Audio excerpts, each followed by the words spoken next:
बिस्मिल्लाहिर्रहमानिर्रहीम। अस्सलाम वालेकुम माय डियर स्टूडेंट्स, आज हम अपना चैप्टर नंबर 7 का बाकायदा आगाज़ कर रहे हैं, जिसका लेक्चर नंबर 1 आपके सामने उसको पेश करने की मैं एक अदना सी कोशिश करूँगा। Dear students, deformation of solids, और इसमें जो पहला टॉपिक है that is classification of solids. इस चैप्टर में हम ये पढ़ेंगे कि सॉलिड्स कितने टाइप्स के होते हैं और सॉलिड्स में अगर डिफॉर्मेशन की जाए तो उनसे क्या क्या चीज़ें हम हासिल कर सकते हैं। स्ट्रेस, स्ट्रेन, इलास्टिक मॉडुलस और बहुत सी ऐसी चीज़ें जो कि बड़ी इंपॉर्टेंट हैं, जब भी हम सॉलिड्स से गुजर रहे होते हैं उसको हम उसमें कोई फोर्सेस अप्लाई कर रहे होते हैं या प्रेशर अप्लाई कर रहे होते हैं, तो हमें क्या क्या रिजल्ट्स हासिल होते हैं वो हमें इस चैप्टर में समझ आएंगे। स्टूडेंट्स, सबसे पहले चलते हैं कि क्लासिफिकेशन ऑफ सॉलिड्स क्या होता है, यानी सॉलिड्स को कितने ग्रुप्स में तकसीम किया गया है। पहला है crystalline solids. What is crystalline solids? दो सॉलिड्स, वो वाले solid in which the atoms, ions और molecules make up the solids exist in a regular and well defined arrangements, यानी ऐसे सॉलिड जिनमें एटम, आयन, मॉलिक्यूल्स एक खास पैटर्न में मौजूद हो और वो सारा पैटर्न एक रेगुलर फॉर्म में हमारे पास हर जगह पर मौजूद हो, यानी उनके बीच में डिस्टेंस बिल्कुल सेम होता है। आप ये जरा एग्जांपल देखें, ये देखें मैं एक सॉलिड की बिल्कुल इसके जो एटम्स और मॉलिक्यूल्स होंगे they will be at a same distance with respect to each other. इन सब के बीच में जो डिस्टेंस होगा वो एक जैसा ही होगा। ये पूरे का पूरा इन्होंने एक इसी तरह के बॉन्ड्स बना के रखे हुए होते हैं। आमतौर पे जैसे बहुत सारे एग्जांपल्स में दे रहा हूँ, जैसे सॉल्ट हो गया, सॉल्ट में हमारे पास NaCl हो गया और पोटाशियम क्लोराइड, ये एक अच्छी एग्जांपल्स है आपके पास क्रिस्टलाइन सॉलिड्स की। बिल्कुल इसी तरीके से मेटल्स में कॉपर, आयरन और जिंक, अगर हम इसको माइक्रोस्कोपिक व्यू ले, यानी इसको इंटरनली चेक करने की कोशिश करें डिफरेंट मेथड से, तो हम ये देखेंगे कि इनके एटम्स के बीच में भी जो अरेंजमेंट होती है वो वेल डिफाइंड अरेंजमेंट होती है और बिल्कुल एक ही जैसी होती है, बड़े अरेंजमेंट में हमारे पास ये मौजूद होते हैं। नॉन मेटल्स में डायमंड और सल्फर, मिका वगैरह ऐसे हैं कि जो कि हमारे पास अच्छे क्रिस्टलाइन सॉलिड्स हैं, यानी इनके बीच में भी अरेंजमेंट एक अच्छी वे में हमारे पास मौजूद होती है। मजीद ये कि स्टूडेंट्स, जितने भी क्रिस्टलाइन सॉलिड्स होते हैं हमारे पास वो शार्प एजेस होते हैं। अगर आप उनको काट लें आपको उनको शार्प एजेस नजर आएंगे और शार्प मेल्टिंग पॉइंट्स होंगे। शार्प मेल्टिंग पॉइंट्स आमतौर पे ऐसे होते हैं जो 5 डिग्री सेंटीग्रेड से लेस होते हैं, 5 डिग्री सेंटीग्रेड से कम। लेकिन एक बात यह है कि जब आप इनको मेल्टिंग पॉइंट की तरफ इनको ला रहे होते हैं, तो यानी आप इसको ला रहे होते हैं, तो ये आमतौर पर इनका जो टेम्परेचर है, जो हीट है, वो इक्वल लेवल पे एक जगह से दूसरी जगह तक पहुंच जाती है। उसकी रीजन क्या है? उसकी रीजन है because they are very close to each other, यानी बिल्कुल ऐसा ही है जैसे फर्ज करें अगर मेरे पास 10 बंदे लाइन में बैठे हुए हों और मैंने एक चीज पार्सल करनी है, तो मैं उसको करूं, वो उसको करे, तो वो एक ही लिहाज से एक जगह से दूसरी जगह तक चली जाएगी, बजाय इसके कि अगर एक बंदा दूर बैठा हो। So what we have to do first, I have to go there first and transfer my thing. तो ये यहाँ ये चूंकि एक अरेंजमेंट में हमारे पास मौजूद होते हैं, तो एक ही तरीके से एक जगह से दूसरी जगह तक पहुंच जाते हैं। तो सब एक और इंपॉर्टेंट चीज, ये जितने भी क्रिस्टलाइन सॉलिड होते हैं ये अनिसोट्रॉपिक होते हैं। अनिसोट्रॉपिक वो है जिनकी हर डायरेक्शन में जो प्रॉपर्टीज है वो सेम नहीं रहती, यानी मीनिंग इसकी एग्जांपल एक देते हैं, जैसे डायमंड, हीरा है हमारे पास, आप उसमें से जब एक एज में से अगर लाइट को गुजारे तो उसकी स्पीड डिफरेंट होगी, लेकिन वही आप जब दूसरी साइड से गुजारेंगे तो you gonna see something very different, आपको मुख्तलिफ किस्म की स्पीड फील होगी। सो ये सारे थे हमारे पास students crystalline solids. So let me tell you कि क्रिस्टलाइन सॉलिड्स में एक फिक्स किस्म की अरेंजमेंट होती है। डियर स्टूडेंट्स, हमारा नेक्स्ट टॉपिक है poly crystalline solids. What is poly? Poly क्या चीज है? पॉली का मतलब होता है मैनी, कई, इंग्लिश में, उर्दू में कई। ठीक है, यानी मैनी क्रिस्टलाइन सॉलिड्स, यानी एक्चुअली एक ही सॉलिड के अंदर बहुत सारे छोटे छोटे क्रिस्टल्स होते हैं, यानी एक्चुअली ये कई कई अरेंज होते हैं, जहां अरेंज होते हैं वो एक क्रिस्टल बना लेते हैं। जैसे फर्ज करें ये हमारा एक क्रिस्टल बन गया, ये हमारा क्रिस्टल बन गया, ये क्रिस्टल बन गया, इससे हमारे पास ये बहुत सारे क्रिस्टल्स यहाँ मौजूद आप देख सकते हैं। सो solid materials made up of many small crystals, यानी ऐसा सॉलिड मटेरियल जिसमें बहुत सारे क्रिस्टल्स मौजूद हों। यानी एक्चुअली ये पूरे का पूरा जो मैटर है ये सारे का सारा वेल अरेंज नहीं होता, इसमें कुछ कुछ जो पैचेस हैं वो वेल अरेंज होते हैं। वो सारे पैचेस मिलकर एक्चुअली क्या करते हैं, ये पॉली क्रिस्टलाइन सॉलिड बनाते हैं। पॉली का मतलब मैनी, यानी बहुत सारे क्रिस्टलाइन सॉलिड इसके अंदर मौजूद है। और ये रैंडम डायरेक्शन में होते हैं, दे कैन बी एनीवेयर, दाएं बाएं आगे पीछे ऊपर नीचे किसी भी डायरेक्शन में होंगे, 6 के 6 डायरेक्शंस में कहीं भी पाए जाते हैं। इनको पॉलीक्रिस्टलाइन सॉलिड्स कहा जाता है। स्टूडेंट्स पहली बात, स्मॉल इसका जो क्रिस्टल होगा, जैसे फर्ज करें ये क्रिस्टल बन गया जो वेल अरेंज हमारे पास जो सेट बना हुआ है, ये वेल अरेंज है स्मॉल क्रिस्टल, इसको क्रिस्टलाइट्स कहा जाता है। यानी ये क्रिस्टलाइट्स हैं सारे के सारे। जैसे एग्जांपल देता हूँ, हालांकि होते हैं बहुत सारे, जैसे 1 2 3 ये 3 हमारे पास क्रिस्टलाइट्स यहाँ पर मौजूद है। नेचर ये आइसोट्रॉपिक होते हैं। आइसोट्रॉपिक वो होते हैं कि इनकी हर डायरेक्शन में एक ही जैसी प्रॉपर्टी होती है, वेयर एवर दे आर। यानी जैसे मैंने पिछला बताया था कि उनकी एक जैसी नहीं होती, मैंने उसकी एग्जांपल दी थी कि जैसे आपका डायमंड है, डायमंड में अगर आप लाइट डालते हैं तो वो रोशनी हर एजेस पर डिफरेंट डिफरेंट स्पीड से जाती है, लेकिन यहाँ ऐसा नहीं होता। They are all well same property in all direction, यानी हर डायरेक्शन में इनकी प्रॉपर्टीज सेम होती है। आमतौर पे इसकी 2 टाइप्स होती हैं, या तो ये नेचुरली पाए जाते हैं या जबरदस्ती प्रोड्यूस किए जाते हैं। नेचुरली पाए जाते हैं, जैसे रबर हो गया, ये नेचुरली आपको फॉर्म है, वुड आपको नेचुरली मिल जाती है। सो ये दोनों हमारे पास एक्चुअली पॉलीक्रिस्टलाइन सॉलिड की एक एग्जांपल्स हैं। ये 2 मैंने बताई, सब बहुत सारी और भी हो सकती हैं। इस तरह सिंथेटिक होते हैं जो मसनूई तौर पर आर्टिफिशियली आप बनाते हैं, जैसे एग्जांपल हो गया पॉलीथीन हो गया, पॉलीस्टीरीन हो गया। ये दोनों कौन से हैं? ये पेट्रोलियम से बनते हैं हमारे पास, और इनको जबरदस्ती साइंटिस्ट जो है वो खास चीजों में ढालकर एक्चुअली इनको प्रोड्यूस करने की कोशिश करते हैं। सो ये दोनों फॉर्म में पाए जाते हैं। आमतौर पर जितने भी हमारे पास पॉलीक्रिस्टलाइन सॉलिड्स हैं वो इन एटम से मिलके बने होते हैं, carbon, oxygen, nitrogen, hydrogen, ETC इनसे बने होते हैं। सो स्टूडेंट्स पॉलीक्रिस्टलाइन सॉलिड्स क्या हुए? ऐसे सॉलिड्स एक्चुअली होते हैं, ये भी क्रिस्टलाइन है, लेकिन ये वेल अरेंज फुली मटेरियल नहीं होता। इसमें छोटे छोटे क्रिस्टल पाए जाते हैं और ये सारे क्रिस्टल्स मिलकर पॉलीक्रिस्टलाइन बना देते हैं।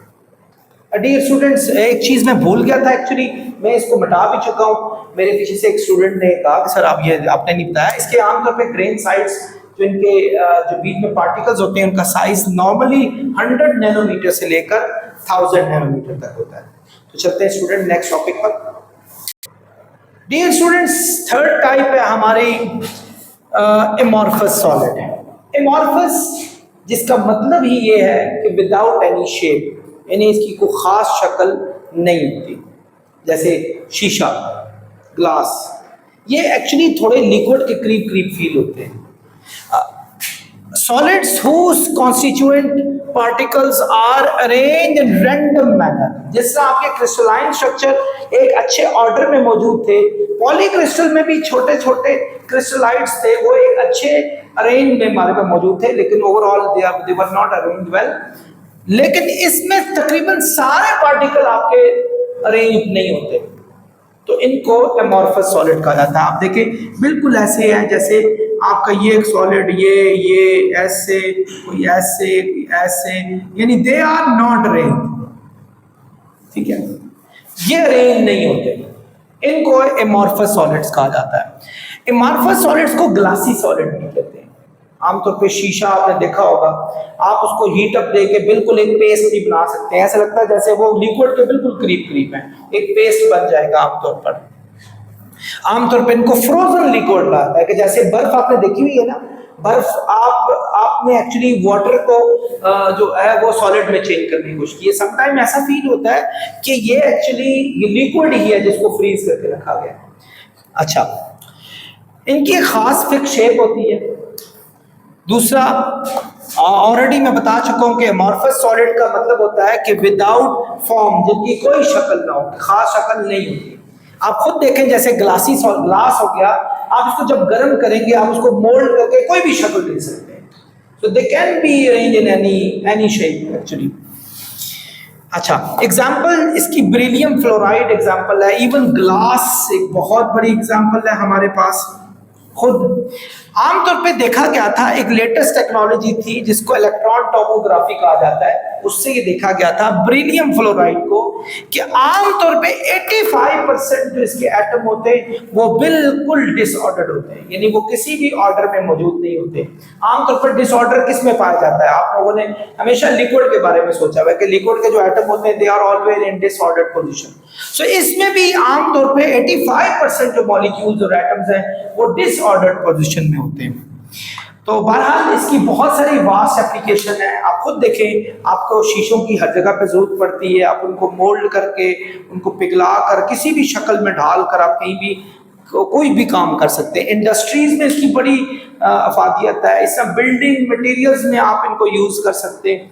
बहुत सारी जगहों पे इनको इस्तेमाल किया जा सकता है। इसकी एक सबसे अच्छी एग्जांपल एमॉर्फस सिलिका है। ये ऐसा है जो सोलर पैनल्स में लगता है, एमॉर्फस सिलिका।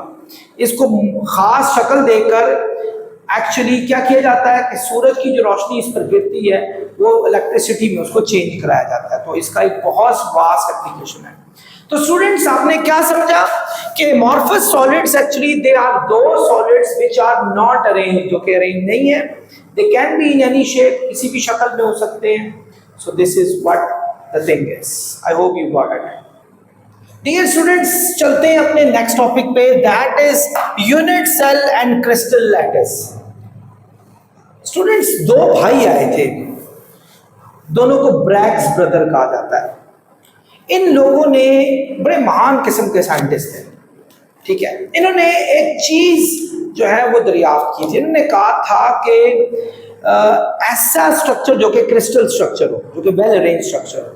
आमतौर पे मैंने कहा था ये इनके बीच में जो साइजेस होते हैं वो नैनोज में होते हैं। इनमें अगर हम एक एक्सरे की लाइट डालकर और हम इजीली जो है वो उनका की करैक्टरिस्टिक का अंदाजा लगा सकते हैं, यानी हम उनको अच्छे तरीके से पढ़ सकते हैं। ब्रैग्स ब्रदर को इन बात पर एक मतलब बड़ी अचीवमेंट थी कि उनकी इस चीज की बदौलत जो क्रिस्टल के स्ट्रक्चर को पढ़ना आसान हो गया था। बहरहाल मेरा दिल चाह रहा है कि मैं वो सारे का सारा डेमो आपको दूं, बट इस वक्त मैं चाह रहा हूं कि I need to be in the topic. तो उन ब्रैग्स ब्रदर्स ने जो लॉ दिया था उसके बाद इजीली क्रिस्टल लैटिस के स्ट्रक्चर को स्टडी किया गया, ठीक है। और उसके बाद एक चीज मालूम हुई, वो ये मालूम हुई कि जितने भी क्रिस्टल के स्ट्रक्चर होते हैं आमतौर पर वो एक यूनिट सेल से मिलके बने हुए होते हैं। What is unit cell? A unit cell is the smallest basic portion of crystal.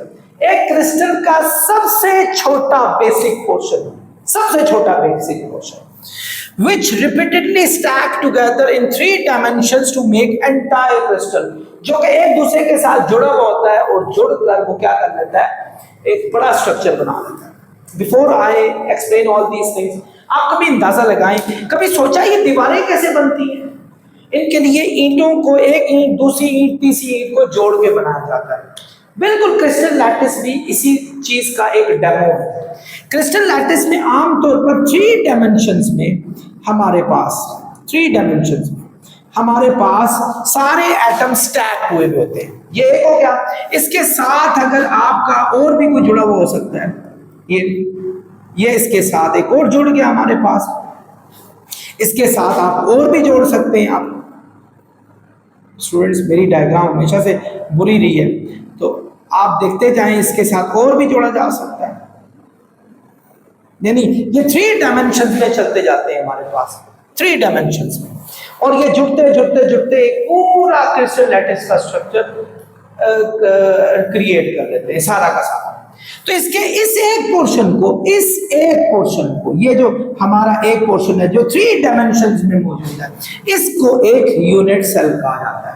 और ये सारे यूनिट सेल मिल के एक पूरा क्रिस्टल लैटिस का स्ट्रक्चर इकट्ठा करते हैं। आई होप स्टूडेंट्स ये बात समझ आ होगी।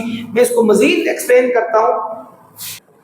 Dear students, what is crystal lattice? फिर आपने क्या इस चीज से आगाज किया? मैंने अभी थोड़ी देर पहले बताया कि यूनिट सेल जब स्टैक होकर एक बड़ी सी बिल्डिंग खड़ी करते हैं, आप बिल्डिंग तो नहीं कहेंगे, आप कहेंगे एक पूरा मटेरियल जब बना देते हैं, तो उसको क्रिस्टल लैटिस कहा जाता है। The structure of crystal obtained by repetition of unit cell. Unit cell repeat हो रहे हैं, एक के ऊपर दूसरा, दूसरे के ऊपर तीसरा, और ये हमारे पास क्रिस्टल लैटिस बनाते हैं। आमतौर पे स्टूडेंट्स 3 किस्म के यूनिट सेल होते हैं। एक होता है सिंपल क्यूबिक, जो है हमारे पास है। सिंपल क्यूबिक कौन सा होता है? यानी ये देखिए मैं यहां ड्रॉ कर रहा हूं, ये सिंपल क्यूबिक है जिसको SC से भी जाहिर किया जाता है कि आपके सिंपल क्यूबिक में आपका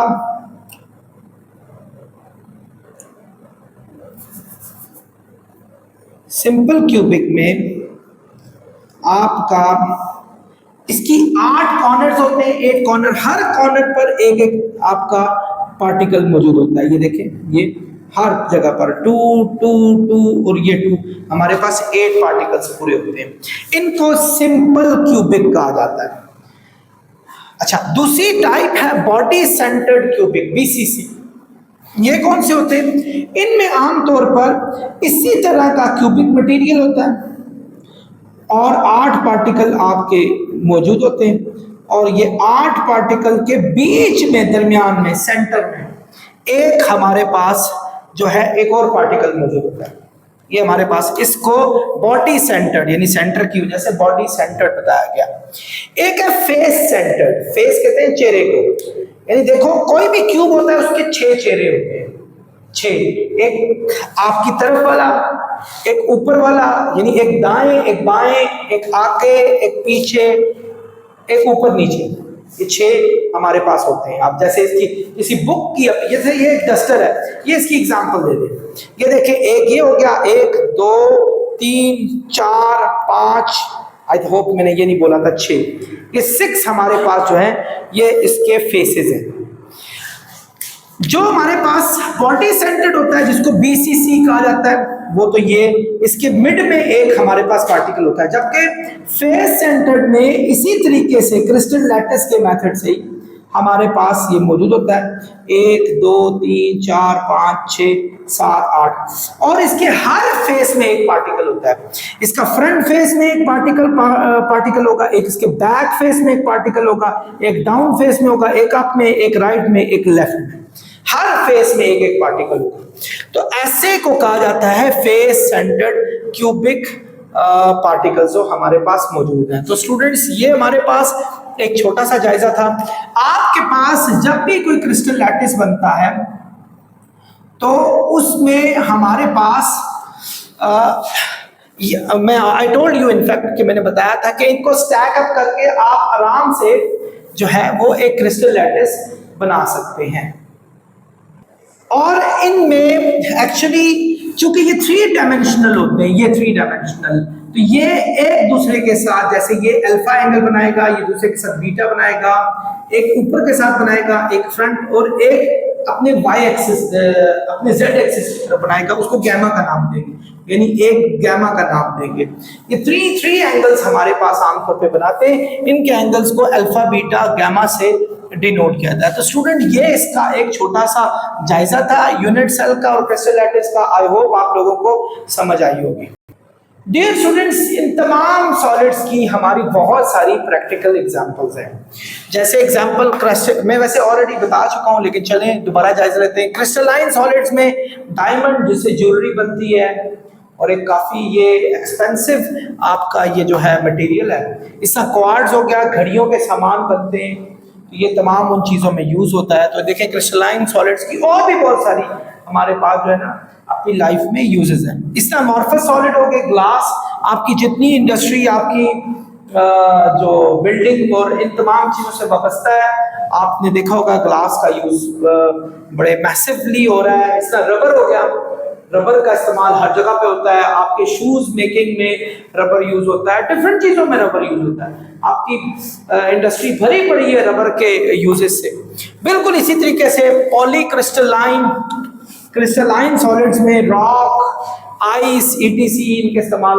रॉक का तो आपके सामने आपके अच्छे अच्छे घर बनते हैं और तमाम इवन आपकी सड़कों में बनाने में, मुख्तलिफ जगहों के रास्ते बनाने में रॉक्स का इस्तेमाल होता है। तो डियर स्टूडेंट्स, इन सब की जो प्रैक्टिकल एप्लीकेशंस है that is very much vast. So students, इसी के साथ मेरा लेक्चर आज का अपने ख़त्म को पहुंचता है। खुश रहें, चैनल को सब्सक्राइब करें, दूसरों को भी शेयर करें। इंशाल्लाह फिजिक्स और मैथ्स के तमाम लेक्चर जल्द ही आपकी दहलीज पर मौजूद होंगे। अच्छी और मीठी बात करना सबका जारिया है, तो अच्छी बातें लोगों को बताएं और एक दूसरे को खुश रखने की कोशिश करें। नेक्स्ट लेक्चर तक आपसे खुदाफिज चाहता हूँ। अल्लाह हाफ़िज़।